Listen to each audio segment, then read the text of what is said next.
গীতা পাঠের উদ্দেশ্য কে? গীতা পাঠের উদ্দেশ্য হলো পরমাত্মা।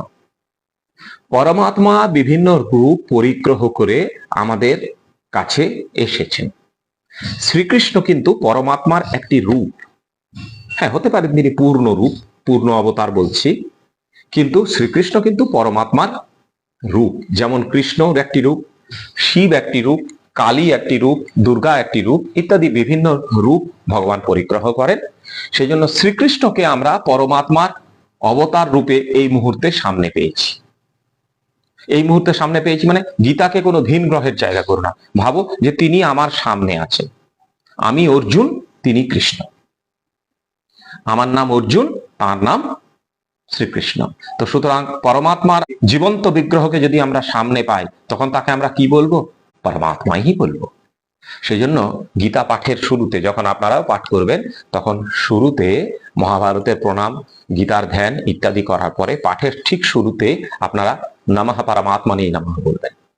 নমঃ পরমাত্মনে নমঃ অথবা ওম নমঃ পরমাত্মনে নমঃ। গীতার এটা প্রথম জায়গা। ওম নমঃ পরমাত্মনে বলার পর অধ্যায়ের নাম এবং অধ্যায়টা কি প্রসঙ্গে বলা হয়েছে সেরকম, যেমন বলা হচ্ছে ওং নমঃ পরমাত্মনে নমঃ, এটা তিনবারও বলতে পারেন। ওং নমঃ পরমাত্মনে নমঃ, ওং নমঃ পরমাত্মনে নমঃ। তিনবার কেন বলা হয়? তিনবার বলা হয় শ্রদ্ধা সূচক ভাবে। আমরা যেমন বলি এসো, আর কি বলি? এসো এসো এসো, এই তিনটে, তার মানে এসো এসো এসো তিনবার বলছি, এখানে আন্তরিকতা হচ্ছে। তো এসো এসো এসো এটা একটা বলা, আর এসো একটা বলা। সেই জন্য আমরা চণ্ডীতে দেখছি নমস্তাস্যৈ নমস্তাস্যৈ নমস্তাস্যৈ তিনবার বলা হবে। নমো নমঃ ইয়া দেবী সর্বভূতেষু মাতৃরূপেণ সংস্থিতা নমস্তাস্যৈ নমস্তাস্যৈ নমস্তাস্যৈ নমো নমঃ। বোঝা গেল জিনিসটা? তাহলে ওং নমঃ পরমাত্মনে নমঃ। অথ, এবারে বলছি, অথ অর্জুন বিষাদ যোগ নাম প্রথমোऽধ্যায়ঃ।